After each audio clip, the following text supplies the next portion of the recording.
It's fall. The geese are headed south, and it's time for you to hit the woods. So button things up, find where they hide, and pattern the deer you seek.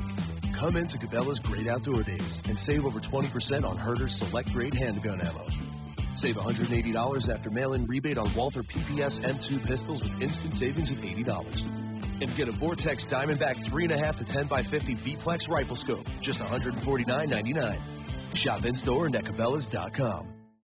Blog Talk Radio. Good evening and welcome to another edition of Sin's Chat Corner. First and foremost, I wanted to take the opportunity to thank each and every one of you that are going to be tuning into tonight's program. I know it's been about a week or two since I've been back on air. Fortunately and unfortunately, I've been taking on a number of new and different projects, which make me very excited, but yet by the same token have kind of pulled me away from the radio show. But trust me when I tell you we're going to be going back to the 2 to 3 day a week format in the relative near future. I'm going to be expanding out my program a little bit. We're going to be continuing to do with the charities as well as the artists and the musicians. But in addition to which, on the celebrity side of things, we're going to be branching out more so into doing both not only reality star celebrities, but also actual real actors, actresses, individuals of that like and set. So I'm hoping that the show is going to end up being far more enjoyable, far more informative, interesting, and it will make you want to keep tuning in week after week. For tonight's show, I'm very proud to announce that I'm very lucky. We have the actual CEO and founder of what they call the Feel Good Film Festival. Now, this is a festival that goes on from actually August 3rd to August 5th. For any of you that are located out in the Los Angeles area, that's going to be being that 3-day duration. Just to let you know off the bat, if you'd like to look for additional information on it, www.fgff.org is the actual website where you can take a look at the Feel Good Film Festival. That would include the lineup, the actual information as it relates to the tickets, where the theater is located. It gives you a nice background in terms of what the festival is. The founder gives some great information about all the different films, and I believe, if I'm not mistaken, they have a total of 60 this year. So there's a number of different things you can check out there. You can find them on Facebook under Feel Good Film Festival. In addition to which, if you go to Twitter, you can look them up at Feel Good Films. So go ahead and friend them on Facebook. Feel free to go ahead and find them on Twitter. Go ahead and look on the website. And the individual that I'm going to be interviewing this evening, her name is Kristen Flores, as I said, and she is the actual CEO and founder of the Feel Good Film Festival. Now, this should prove to be both an exciting, and informative interview, just because of the fact that I've never come across an individual that does so much as it relates to both independent filmmakers, but in addition to which she is promoting and encouraging films that are going out into the society and community that are on a positive note. Things that will make you smile, things that will make you laugh. Definitely something that I think all of us need, especially with the current state of affairs in our society today. So, before I begin on my usual hot topics, because we all know that I usually have 3 or 4 things typically to, for lack of a better term, bitch about on the show, I, of course, want to do some shameless promotion for some of my friends as well as also some of the businesses that I have out there that need a little pushing. In case all of you haven't heard, or for many of you that already might have known this, I do both the press and promotion for a celebrity fitness trainer in New Jersey. This is a lovely gal by the name of Taryn Dieterle. Most recently, most of you might know her because she typically does the celebrity fitness training with the Real Housewives of New Jersey's Melissa Gorga. Lucky for her, she has just officially launched her brand new product, which is a actual protein muffin product. It's actually available for purchase. As it stands right now, the only place you can get it is on the internet. I know that if you look her up on Facebook, she has her primary page, which is Bulldog Fitness LLC. And the name of the company that actually produces her protein muffin products is called Novel Sweets. You can actually look up that company name, or as I said, you can go to Bulldog Fitness LLC. On there, you're going to take a look at her actual picture. She did a photo shoot with her actual protein product that's on there, as well as taking a look at herself, of course. As I'm told, it's not only healthier than a protein bar, but it also combines the elements of both protein as well as fruit. And as we all know, of course, fruit provides antioxidants for us. As I said, check out her Facebook page, which is Bulldog Fitness LLC. She's actually selling her product, I believe it's either by dozen or the half dozen, reasonable in price. She's also, in addition, still doing her, in addition to regular training, she's doing live training. She's offering that for individuals in any one of the 50 states. For any information that's relative to her actual training business, you can reach her directly by email, and that is at muscle80@aol.com. So I would strongly suggest getting on Facebook. You can go ahead and get connected with her directly. Secondly, I wanted to just make sure to alert everyone. Obviously, if you live in the state of Wisconsin, we all know that the Wisconsin State Fair is starting as of tomorrow. There's obviously a number of great bands that are there. There's great food. There's great entertainment that's there. I just wanted to put a plug out for, obviously, some of the musicians who are personal friends of mine. If you listen to the show at any given point in time, you all know that my best friend and my sister, who is with Annie B. and the Vagabond Company, is going to be playing the State Fair. If I'm not mistaken, it's both Thursday and Friday appearances at the State Fair. Go ahead and take a look up on the State Fair website for more information. And, of course, for her particular band, you can find her at www.anniebmusic.com.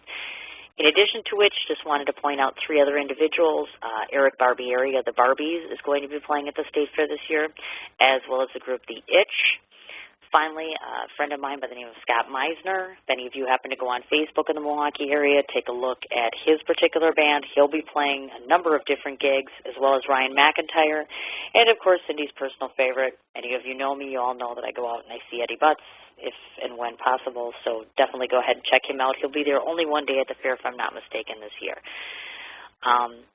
Last of all, I wanted to just touch on something here. Very recently, over the course of the last few weeks, I decided that I was going to definitely expand on my own personal business ventures.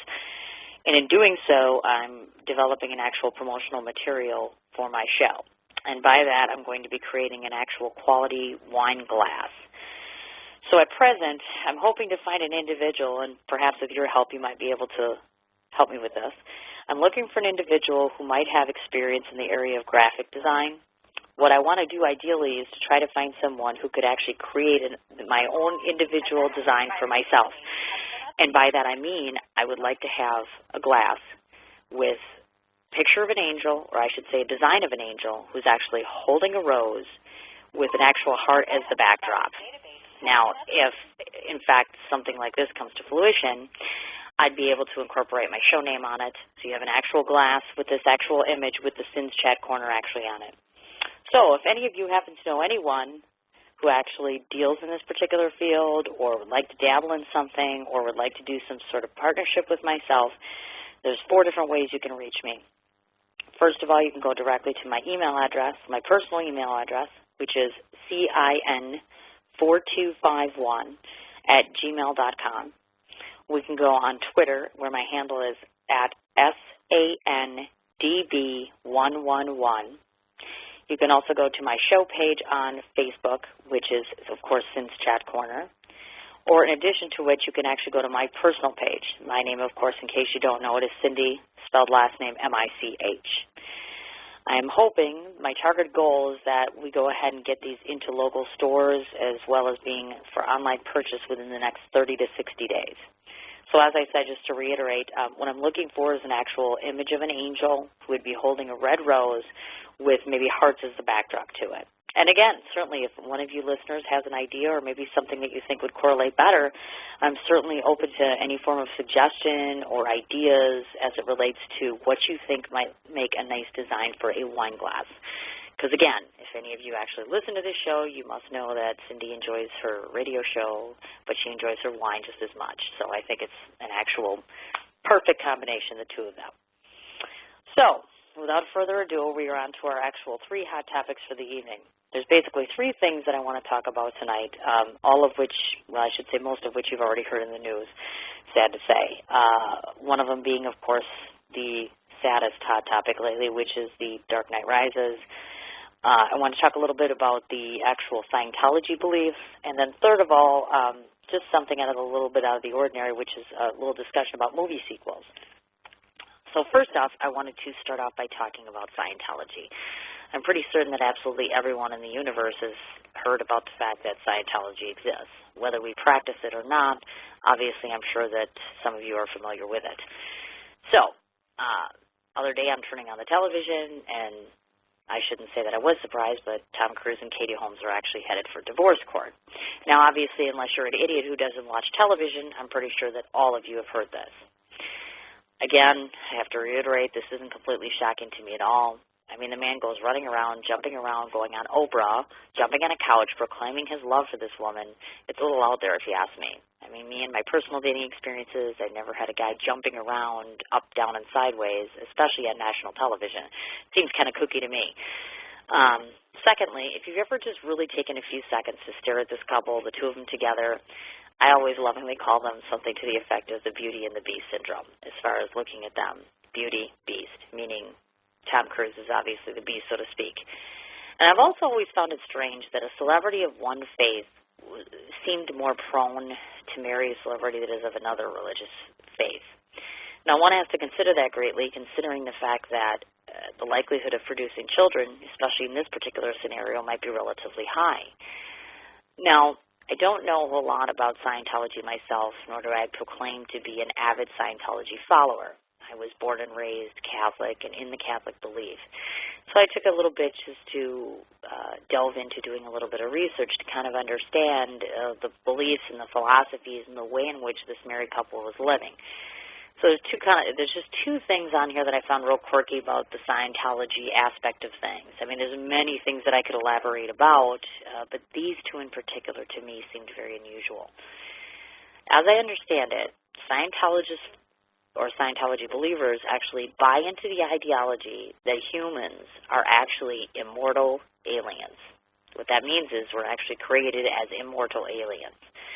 That's right. Apparently, according to Scientology people, we're all ET. Secondly, apparently humans have secret, hidden abilities that can be unlocked. To me, what that would translate to something along the lines of, okay, so I'm secretly psychic that nobody knows about, and that somewhere along the line, that between maybe ages of 20 and 40, I'm just going to discover one morning that I'm psychic. Apparently, let me give you a little hint here. Scientology, or I should say here in this case, Tom Cruise, Mr. Scientology himself, must not have had many hidden talents, as apparently his wife is still going to divorce him. The belief that we are all aliens is both ludicrous and outrageous. Now, I'll be the first one to proclaim that I'm certainly not a holy roller by any means. I'm not running to church 7 days a week, and I don't go preaching on the streets about Catholicism or the Catholic Church. But I firmly have to say that the concept that we are somehow created as aliens and not as the fact that no one in Scientology, as I understand it, of course, takes into account the fact that there is a higher spiritual being that created us is quite frankly insulting to the average intelligent person. It seems to me as though this statement is just unintelligent, unfounded. I mean, these teachings could be very harmful in my opinion, especially as it relates to raising children. I mean, if their kids are going to be taught a certain set of beliefs that are this inappropriate, then of course not only are other children going to be prone to abuse them, but my feeling is it might cause just utter confusion to these poor kids. They're already in the celebrity limelight. They already have two famous parents. From what I've read, my understanding is that Katie Holmes is apparently she's trying to establish some form of normalcy for her children. And to that I say, good for her. Celebrity children do need some form of grounding. They need some good family practices and beliefs. And of course, obviously, like any other child, they need good, solid parenting. People, including celebrities, should be giving this some thought, especially before they enter into this covenant of marriage. I mean, of course, if perhaps they did, we wouldn't have this overwhelming, divorce rate in our country. And as much as I hate to admit it, this marriage seemed as doomed as that of the obvious friend of mine, Kim Kardashian, and Chris Humphries with their 75-day marriage, of course. Perhaps Tom Cruise should go back to making his movies instead of worrying about his endless marriage track record. It's pretty clear to me that him continuing to marry actresses is not working for him. It's also clear to me that him and his Scientology beliefs are actually falling prey to quite a bit of criticism ever since the time that they announced that they were getting a divorce. So again, I'm going to open it up to to the airwaves here. Open to thoughts on this one. Do you think I'm being too harsh on Scientology? Am I being too harsh on Tom Cruise? Do you think that any of their beliefs and thoughts are believable? Do you believe them? Something I'm missing? Feel free to give me a call and let me know. Secondly, want to take a little bit of time here to talk about movie sequels. And now I've been noticing that there's been a plethora of movie sequels that have come out, in addition to all the various makeovers that have been done to some of our most beloved movies in history. Now, by that I mean, for instance, if you look at movies like The Wizard of Oz, or, of course, my absolute all-time favorite, which is Gone with the Wind, they had to go ahead and add color to that. They couldn't leave it in its original format. God knows why, because I thought it was absolutely beautiful the way it was. There has to also be a sequel to every superhero movie ever made, apparently. And not only is the changes in the sequels occurring, but also it's the amount of blood, the amount of violence, the amount of profanity. I mean, whatever happened to the days where you could actually watch a good movie, an actual original movie, in its original format? Now, it might just be me, and I might just be an old soul who prefers those old classic black and white movies, where they're classic from the start and they don't need a remake done. Now, obviously, I have smaller children, and I know that they absolutely adore, the Iron Man, the Spider-Man, the Avengers, the Superman shows, things like that. Now, I know that the studios have done their best to amuse the children in our modern-day society. Yet I think they've kind of gone over the top as it relates to making it a more modern culture thing. Sometimes less is more, and I've always said that. Sometimes it's nice to go back and remember history as it was, and not as a personification of modern society. In case no one has noticed, society now is a lot worse off than back then. It was nice to kind of see the Jude and Warren Cleavers of the world sleeping in a separate bed. It was nice to watch a man and a woman going out on a date, and all there was just a simple kiss goodnight. And I just absolutely love watching Cary Grant being this chivalrous good guy or charming gentleman. Nowadays, a lot of what I see out there is just a whole lot of blood and guts, profanity, and it's all for the sole purpose of making that almighty dollar. Again, I'm going to throw that out there just to my general audience. Now, did you prefer that they leave the movies in their original version without finding a need to recreate it or make a sequel out of it? Did you enjoy the older or the newer version of a particular movie? Or do you think that there might be or should be a need for more sequels? Airwaves are open. I definitely have my chat room that's open. Feel free to give me a call at any point in time as well. Kind of let me know what your thoughts are. So, my very last topic before we get to our absolutely wonderful interview with Kristen this evening is going to be a very sad topic, as we all know, and I'm sure we've all heard. Some people have talked about it. Some people have heard about it. Some people have cried about it, gotten angry about it. No matter who you are, I'm sure you've had some kind of a reaction to the Colorado shooting at the midnight showing of The Dark Knight Rises.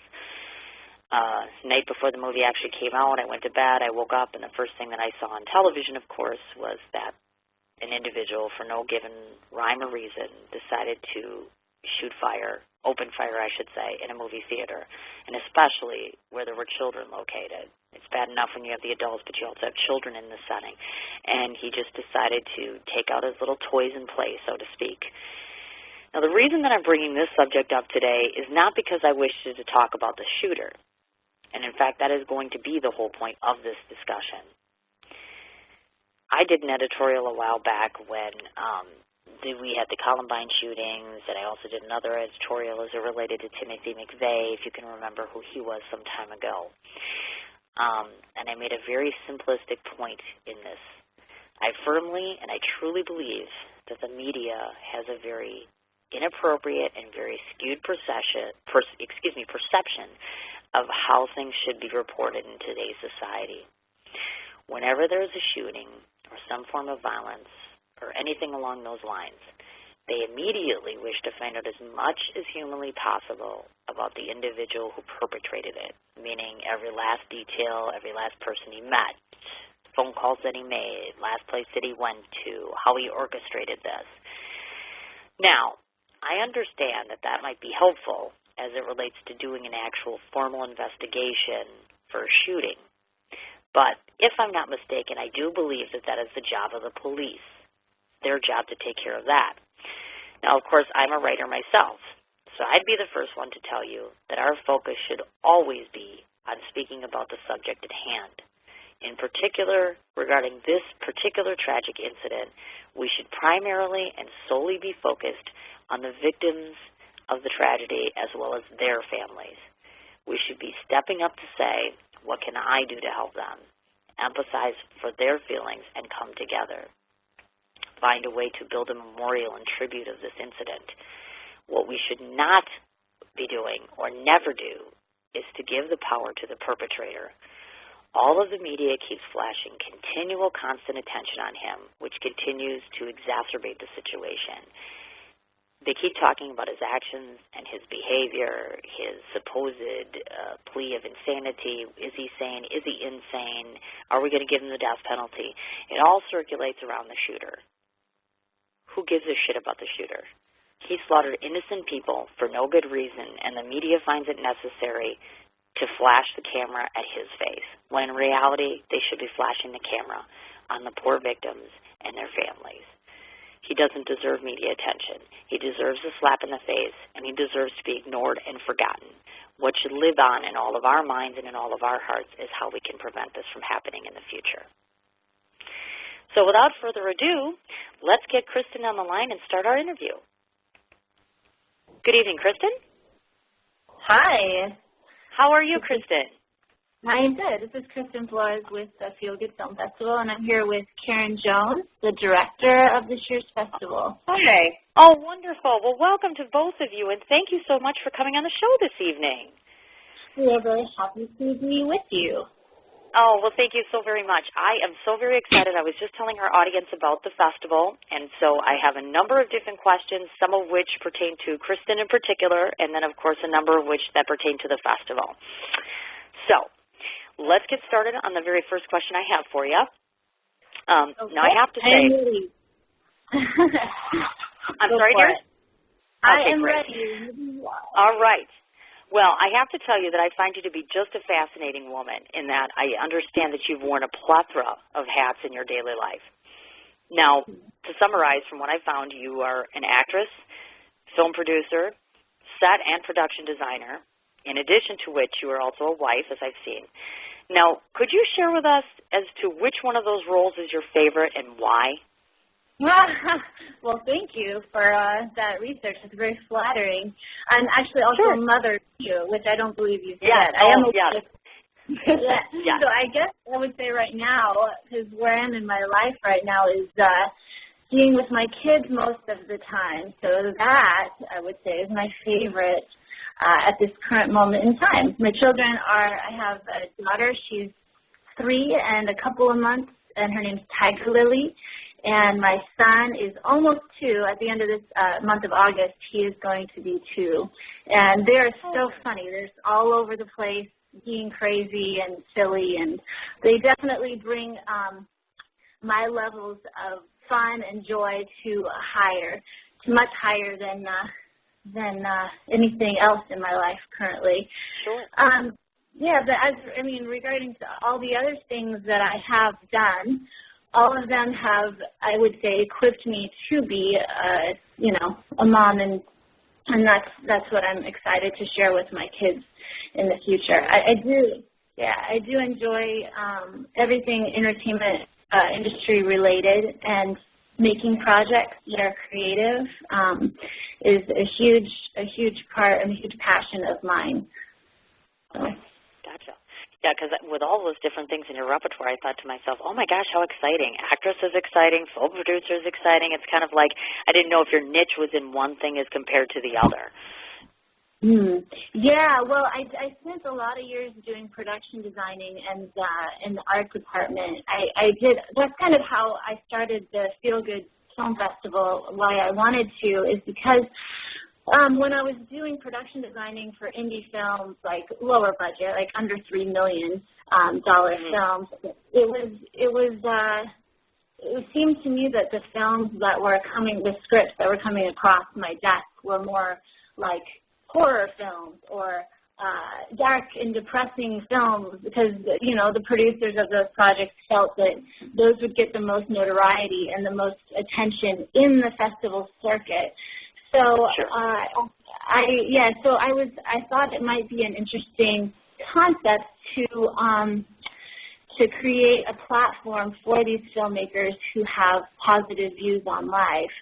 And so a lot of the beginning of the festival came from my experience in production designing. I did enjoy that a lot. It was really cool to be able to dive into a character's life, and see what, maybe they would surround themselves with. Like when you're reading the script and that sort of thing, you're like, okay, well, maybe they would surround themselves with, a bunch of broken potato chips and whatever you want to do, you could. And so that was really, really fun and creative to do. So. Okay, gotcha. Now, I don't want to embarrass you too much, but I want to talk some more about your accolades, so prepare yourself here. I wanted to just share a portion of them with our listening audience, because I know that some of your television experience reflects, I know you've done animation on SpongeBob SquarePants and also artwork on the TV show Heroes, which I understand was nominated for an Art Directors Guild Award. I know that you were the producer for the MTV series Cuffed, and I know that you also assisted on the film West Bank Story, which we know earned an Academy Award. What I'm trying to find out is maybe you could detail for us the challenges versus the rewards as it relates to working in television as opposed to film. Well, sure. Well, I would say that independent film tends to be more of a labor of love. A lot of the people who are funding this independent films tend to be, they've spent a lot of years putting money aside in a savings account or something so that they can finally have the amount of money needed in order to produce their passion project, which ends up being the independent feature film. They kind of are more demanding when it comes to the artist. They demand a lot more, and also, a feature film in general is more, you put a lot more thought into it. But, you kind of do have high expectations with your delivery of creative content when it comes to the independent feature film, and also a kind of low payout when it comes to it, like financially, because they don't have all that much money in order to get it done. Plus, both of them, obviously, TV and film take a lot of time, like physical time, like hours in the day. Sure. But the feature film tends to take a little, a little bit more, I would say. Sure. And television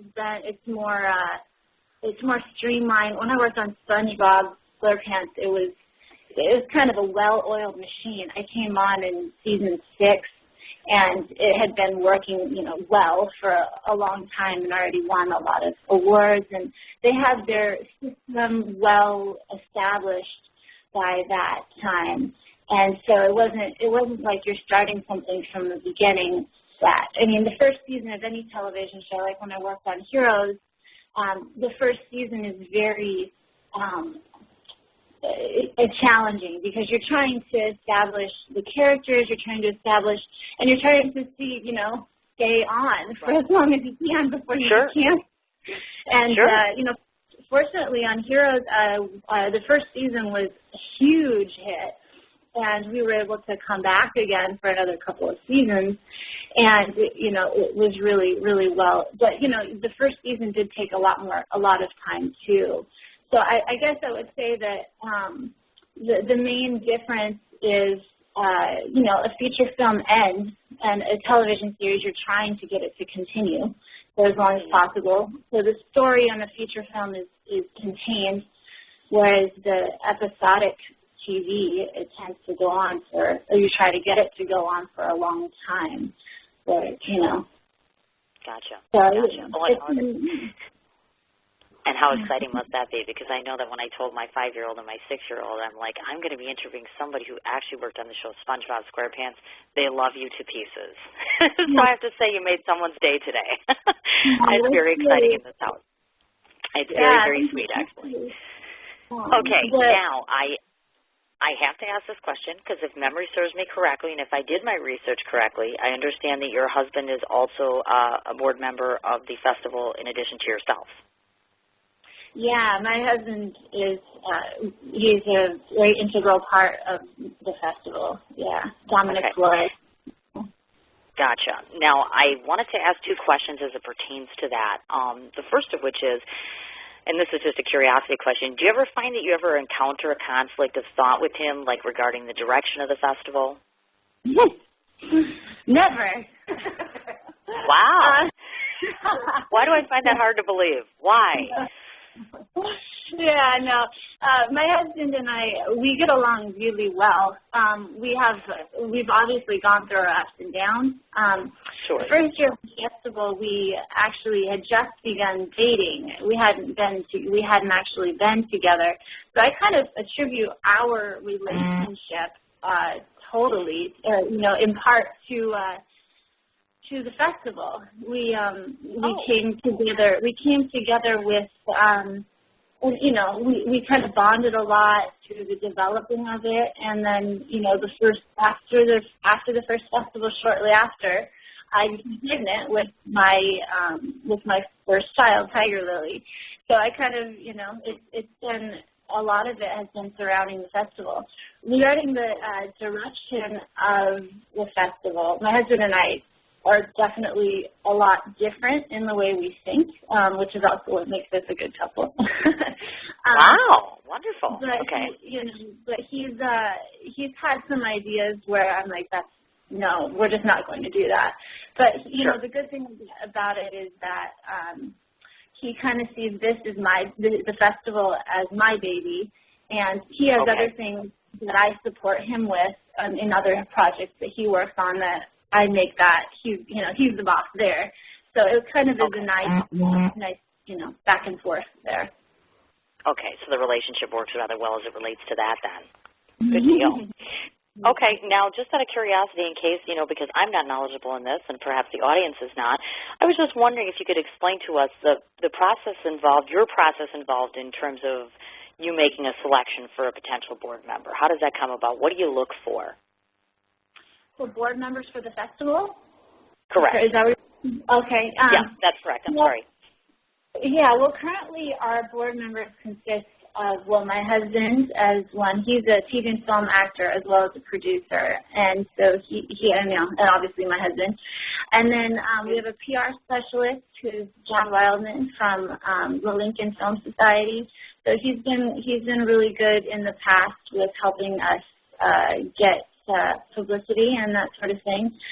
He's taken a step back, but he still is kind of on as a consultant. This year we have Chandler Poling with White Bear PR. He's handling a lot of our publicity, which is a really integral part for us to have. So a lot of the people when we're selecting board members are people who are going to further the festival. We have Kelly Koskela, who's the owner of one of our sponsor called Hollywood Rentals. Hollywood Rentals has been a part of the festival since the beginning, and they've helped us by donating a lot. They've donated lighting equipment and grip equipment for the step and repeat, and also they've donated packages for all of our filmmakers who are winners. As you know, it's a competition, so people win at the end. Right. He's been helpful with getting us locations for the actual screening of our festival. Like last year we were at Raleigh Studios, and he helped us get them. And then Karen Jones is the director of the festival this year, and she's also on the board. She handles the treasurer side of things. That's something, the finances is something that no one else is really good at. So I gotcha. Okay.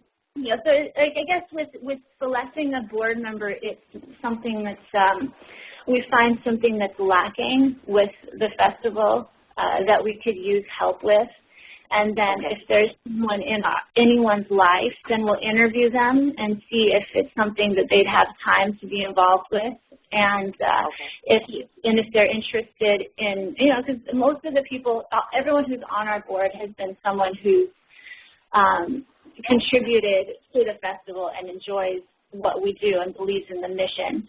So that, they already have that with them. And then the next step is just confirming them to be a little bit more involved. I got you. Okay. Yeah. Okay, got it. Okay, good deal. Now, I found this interesting as well. Kristen spends a portion of her time dedicating to serving on the Highland Park Neighborhood Council. And I wanted to inquire as to what sorts of things you contribute to their organization and actually how you formulated your association with them. Well, I bought a house in Highland Park. Okay, I gotcha. And I wasn't, for most of us that aren't familiar with that, of course, I'm just kind of adding in just nice details about you and another accolade, another impressive accolade, I must say. Yeah, I'm a bit, Highland Park is an up-and-coming community in Los Angeles. It's like the Silver Lake a couple years ago, probably like 10 years ago. And, it's one of the last places that people can actually buy a house. And it's becoming, like, I have a house, it's in a really nice area, and it overlooks like the whole valley. It's really beautiful, and I was able to afford it. And gotcha. Okay. That's right next to us, a professional skateboarder moved in, and across the street is like, there's a lot of people who are moving into the area of Highland Park that are, up-and-comers or, really hip and, hip people. Sure. Sure. So I wanted to be a part of the expanding neighborhood, and I sat on the board for a couple of months, and then unfortunately my other commitments took over. But the people there who sit on that neighborhood council and any neighborhood council, they need to be like, they really do a good job for no money. They really are just trying to make the neighborhood a better place. And they all deserve a big pat on the back for all of the effort that put into it. Yeah. We did get this year. We actually got the support of the North Hollywood Neighborhood Council in order to. They gave us, some cash donations to help us with the promotion of the festival throughout their community, because they believed in our mission statement and wanted to be associated with it. And I was really grateful to that, and to the people who were there to sitting on the council. So cool. Gotcha. Okay. Yeah. All right. Now that we have talked about Kristen, now we get to talk about the festival. Numbers of questions about this festival. Very intrigued, I must say. In case any of you do not know that are listening, Kristen is both the CEO and the founder of the festival. If you would please elaborate to the audience your initial motivation behind creating the festival.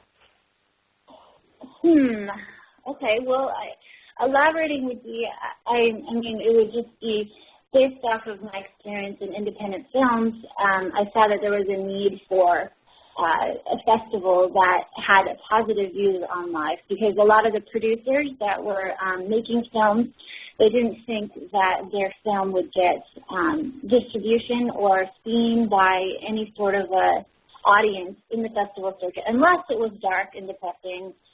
So I saw this is a need to create a festival that actually has positive views on life, so that these producers who are up and coming or who are new to the industry and who are just trying to create something that instead of just creating something that's negative, they can create something that's positive, and that positivity can be seen by other people in the independent film circuit at festivals, and this is kind of the film festival is kind of an opportunity for these filmmakers to showcase what their project is, like, as it is with any festival. But the good thing about the Feel Good Film Festival is that we do create this atmosphere for people who have optimistic, positive views on life, and this is what they all come together. And so even if you are a pessimist, you tend to leave at the end, you tend to leave pretty happy. Once you get a lot of people who are like, rah, rah, woo, then you end up leaving feeling rah, rah, woo, So right. That's one of the good things about it. And I wanted that, I guess. So for me, in creating it, it's been a huge blessing for me to have that in energy, I guess. Of people coming and giving me, positive people coming into my life. So I think at the heart of it, the heart of creating the festival, was more of a desire for me to have that positive influence surrounding me. And that's, I feel, what has happened. Gotcha. Got it. Okay. Now, I wanted to read this to the audience, of course, because as I understand it, one major goal of the Feel Good Film Festival is to encourage the production, development, and distribution of films with happy endings. Now, I know your purpose in part is to make audiences laugh, capture the beauty that life and we as individuals have to offer.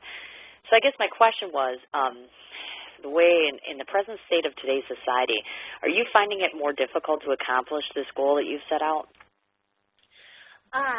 Actually, the first year of the festival was the first year of the recession in 2008. Okay. So I would say it hasn't gotten any worse. I would say, you know what I mean? Like the first year of the festival was the beginning of the downturn of our economy, and then and since then, people are just more, the filmmakers and the people who are creative in our lives who are looking for outlets.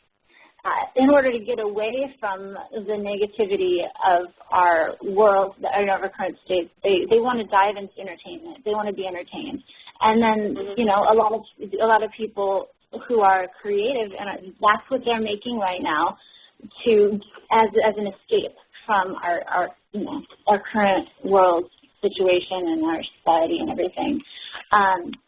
So I would say that no, I mean we've always had a substantial amount of submissions for the festival from the beginning, and it's been pretty steady with the amount that we get. So we've been able to find content. Plus, we have a lot of returning filmmakers who come back after. And then a lot of the filmmakers have gone on to produce bigger projects, like the director of West Bank Story. He's gone on, and Ari Sandel. He's gone on and produced a bunch of other bigger comedies and that sort of thing. And then the director of God of Love, which was a short film, and the festival in 2010, I think. Yeah, he won the Academy Award also. So they've all gone on to produce other things, and that's the main point, really, is to have these creative minds go on and make waves in the entertainment world, and there's positive creative waves. Definitely. Yeah, and I think that that's continuing. I think that's been since the beginning, because West Bank Story we screened in 2008. And then God of Love was in 2010. So I think that we're due for another Academy Award this year, right? 2012. Definitely. Let's cross our fingers and hope so, right? Exactly. Yeah. Oh my goodness. We got some contenders ones we think are gonna be the Academy Award this year. Yes, exactly. I would be absolutely elated for you. I would. Now, I understand. I've heard that there is another name for your festival. I've heard it's been referred to as the Sunflower Film Festival. If I'm correct, at least. Okay. Yeah, we've referred to it because the mascot of the festival is a sunflower, and he wears sunglasses. And oh my God, how cool is that? Because that was going to be one of my questions. It's usually when you have an event of this magnitude, we're always so used to the red carpet, and I know that you utilize an actual yellow carpet entrance to the festival, and I didn't know if that was just synonymous with the sunflower thing, or is there significance to that choice, or how did that come about? I feel like if you have to pick any color for something that's happy, my choice was yellow. So I wanted to have it like a little bit different from the standard red, because it's a little bit of a different film festival. So I wanted to give it a different. Yeah, that's why we chose the bright, sunshiny feel, sunflowers, sunshine, bright yellow. That's what we're going for. Yeah. Fits very well with the entire theme. I have to tell you that. Kudos to you. Very, very, very ingenious and genuine. I can't quite say the word. I know what I'm trying to say, yes. But that's wonderful. I like it. Now, again, the Feel Good Film Festival is a platform where student films, shorts, and screenplays can be showcased. Now, I know that it's been said within the process of your film selection that you tend to seek out features with positive views on life, or those that can be consumed with humor. Now, I'm just curious, in your experience, where have you found some of your best films? Like, where did they come from? Was it a student? Was it, can you give us some idea on that, like your best stuff, so to speak? Well, most of our films are through an online submission site called Without a Box. Okay. We go through them in order to get most of our submissions. The better ones have come through word of mouth or from other filmmakers who are alumni of the festival. They've gone to create something new, and then they come to us. So I would say that the better content tends to be from referrals, and that's normally from within our community of board of directors and of filmmakers and other people who we are tied to the festival. They refer a film, and they tend to be the best source for our content. Gotcha. Okay. Now, if there is a standard person such as myself, like, for instance, I happen to be an author, and let's say I happen to come up with a screenplay or I happen to come up with a short, as Cindy Mich, the individual, so to speak, can I just go to an online submission and say, hey, here it is? Is there some criteria? Can you tell us a little bit about that as far as what qualifies to be in your festival? Yeah, the screenplays. Yeah, if you've written a screenplay and you want to submit it, then it's just a matter of going. Like, we have submission guidelines of what and if it, of how to submit, and also if it fits within our mission statement. That would be, I wrote an article a little while ago about kind of what we look for as programmers of the festival. Of different criteria that we do look for, and for one of the main ones is the different festivals have different themes. Like, you're not going to submit a horror script to the Feel Good Film Festival. Of course. Karen would attest that we actually had a couple of crazy, negative, dark, or people kill themselves at the end films submitted. Oh my gosh, that's. I don't know what the Feel Good. There must have been something lost in translation here, but there's that, and then you tend to want to, and you want to have a good script. You want to be a good writer. That's the main thing. Right, of course, obviously. You want to have it in proper format. You want to have it. You want to have it, read by a couple of your friends and some people who you admire, who give you some notes. And a lot of times we get a first draft and it's not formatted properly. And, sometimes we can overlook that if the story's really good. But at the end of the day, that matters. Like, that sort of stuff, the little things, they matter when it comes to a submission. Sure. So, yes, the story is overall first, and the development of the characters and that sort of thing in screenplay. The films have a different criteria, obviously, than scripts. Right. Yeah, it's easy to submit. You just go on the internet. You can sign up to Without a Box, or you can just submit directly to get submissions. But we're not going to be open for submissions until probably December. Since I was just going to ask that next question. Yep, so that people know. Okay, gotcha. Yeah. Wonderful. Now, I do know that your festival has actually awarded prizes in goods and services, which actually total more than $100,000. I was curious, has your community been very responsive in assisting in the promotion and success of your festival? The community in regards to our sponsors, or? Well, sponsors or your actual LA, because I, of course, know that obviously your festival's in LA. I was wondering about the community response to it and how much backing they've given, and as it's been a really successful thing for you, and they're kind of backing you 100% on this.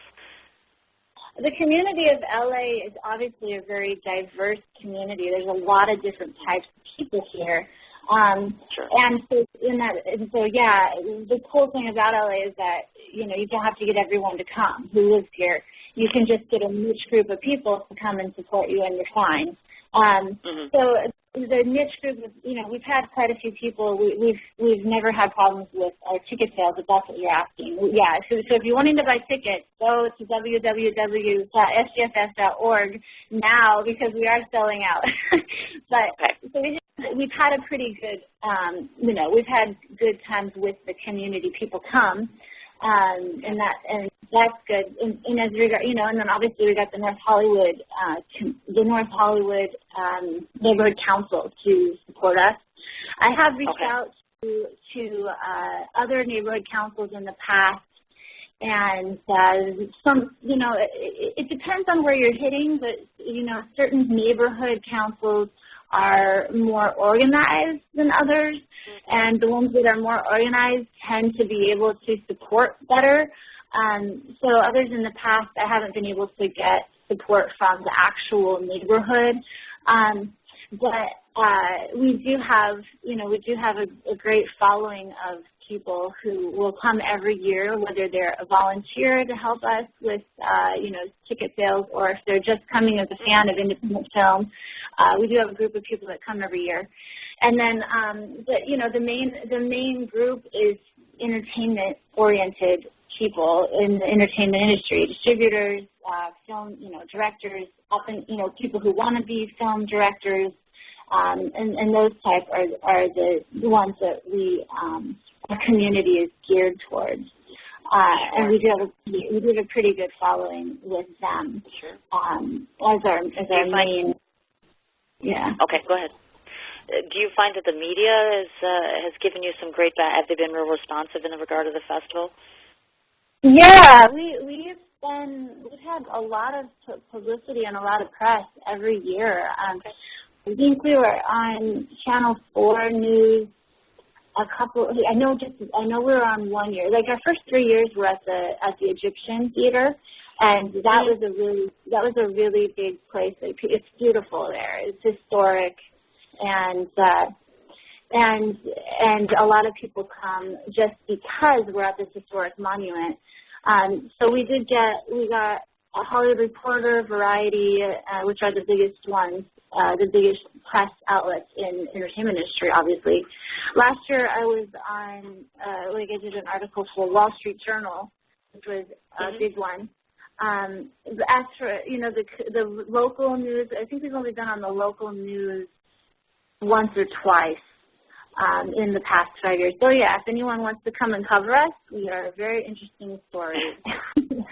Wonderful. I will certainly pass that along to people I know as well. That's awesome. I wanted to mention that I noticed that I believe it's the first evening of your festival, that you're having a fundraising event for Much Love Animal, if I'm not mistaken. Yeah, we are.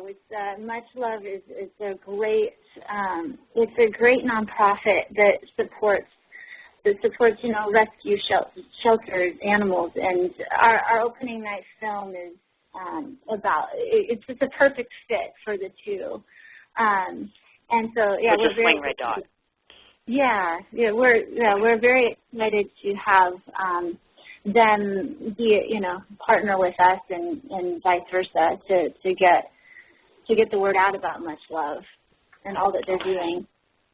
So. Okay. Now, just out of curiosity, I wanted to ask, because those of us who are based in another state cannot get to the festival this year, I'm just kind of curious as if you can maybe just give us a bit of the premise as it relates to the Swing Red Dog film. Tell us a little bit about it. Well, Red Dog, it's from Australia. It's our opening night film, and it's really unfortunately Karen just left, and she could talk to you about all of these films a lot better than I could. But the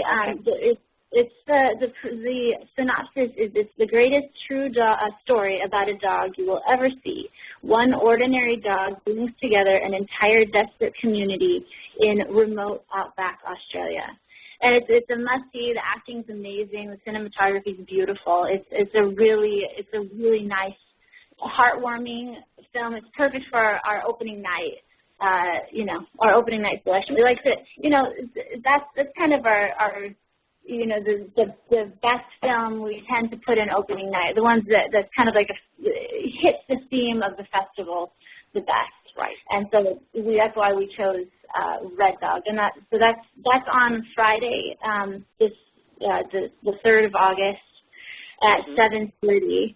And that it's also our opening night has a gala before with free drinks, and it's free drinks and food, and we have a celebrity guest. This year we have Valente Rodriguez, who is from the George Lopez show, and he's now on Happily Divorced. So he will introduce the festival and kick it off, and then introduce the film Red Dog, and then we'll have the screening after that. And it should be a really, really fun time. It always is. Every year it is. Yeah. I'm very, very disappointed that I'm not going to be able to make it. I'm going to try next year to be able to make an appearance because it sounds wonderful. Definitely. Now, I have to say, I'm going to go out on a limb here, which is not a very far stretch, to say that you have just proven yourself to be such an inspiration, I'm certain, to just a variety of small independent filmmakers.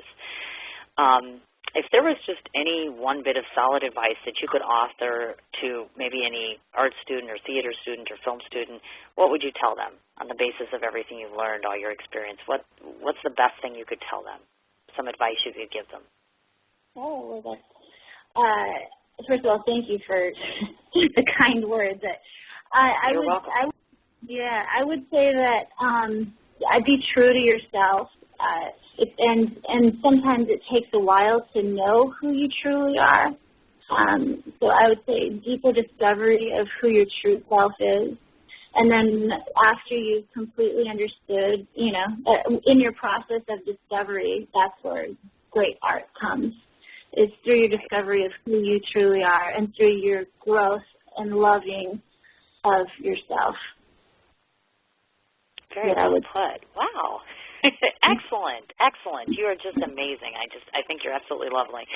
I wanted to ask, for you personally, do you happen to have any new projects in the near future, something that we can take a look for in the near future, lying outside of the festival?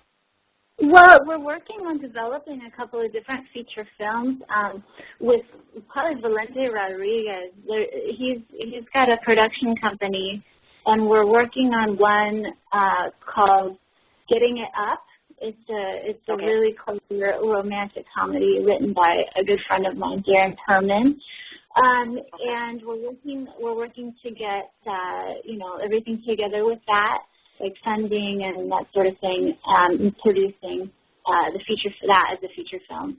And we'll back it with another one. The title it's Cheech Marin in it, and it's Cheech's Christ.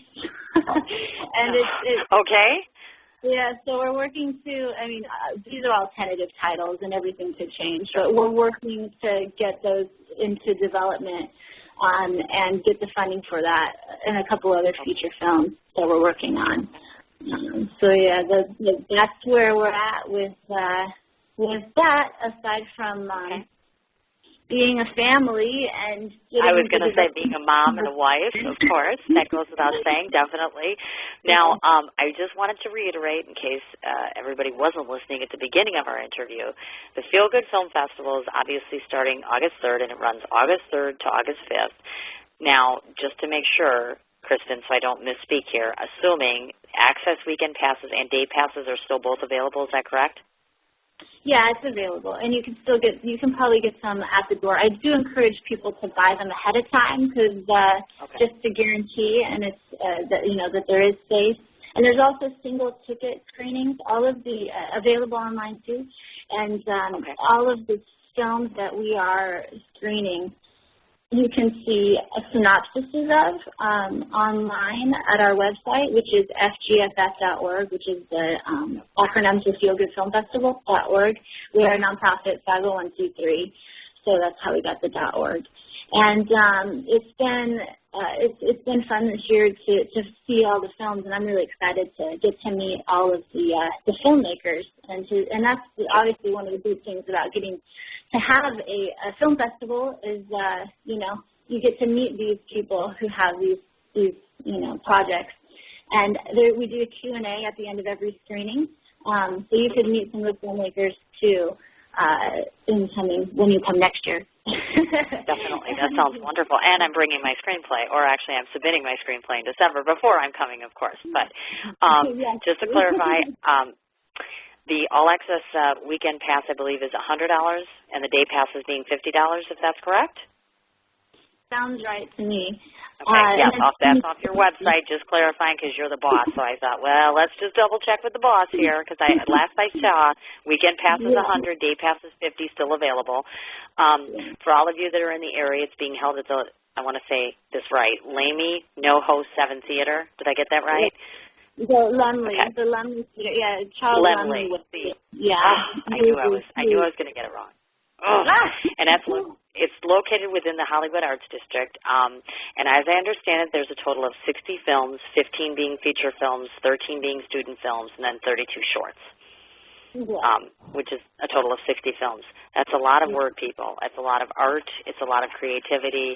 I'm a #1 advocate for arts myself here in the Wisconsin area, so I wholeheartedly advocate what you're doing, and I'm just so pleased to see that someone is running a festival for happy and positive and independent. I admire you. I absolutely admire the work you're doing. I cannot say enough about it. Oh, thank you. Well, we'll get the Feel Good Film Festival Wisconsin. Just give me a feeder. Yes, I would definitely love that. And I wanted to reiterate to the audience once again, www.fgff.org is the website. You can hook up with the festival on Twitter, which is at Feel Good Films is the handle, and they're also located on Facebook as well. Kristen, I want to say thank you so very much for coming on my show today. I cannot thank you enough for taking the time to talk to me. Thank you for having me. I really appreciate it. Definitely. And tonight I will go on and take a look at your synopsis. Definitely anyone, even if you cannot go to the festival, go ahead and check these films out. Go ahead and check out Kristen. Follow her.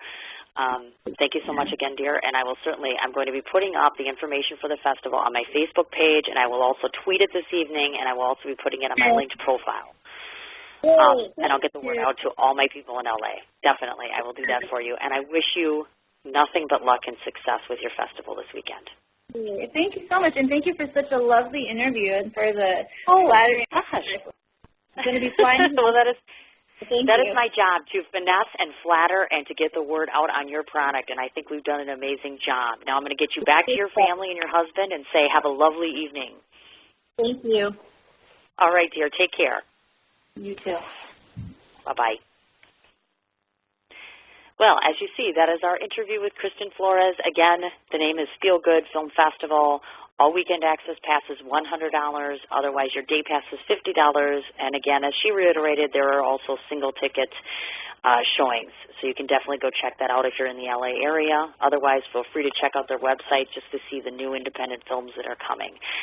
That is our show, folks, for this evening. I want to encourage everybody to come back to the show on Friday, actually, at 5:30. I'm going to be interviewing Sandra Anderson, and she is the individual whose production company has now started the very first reality show that includes all Asian Americans. Very first reality show.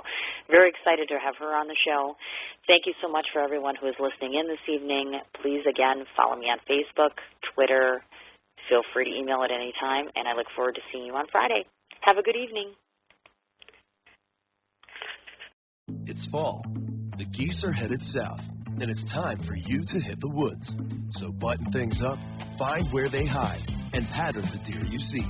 Come into Cabela's Great Outdoor Days and save over 20% on Herter's Select Grade handgun ammo. Save $180 after mail-in rebate on Walther PPS M2 pistols with instant savings of $80. And get a Vortex Diamondback 3.5 to 10 by 50 V-Plex rifle scope, just $149.99. Shop in-store and at Cabela's.com.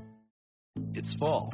The geese are headed south, and it's time for you to hit the woods. So button things up, find where they hide, and pattern the deer you seek.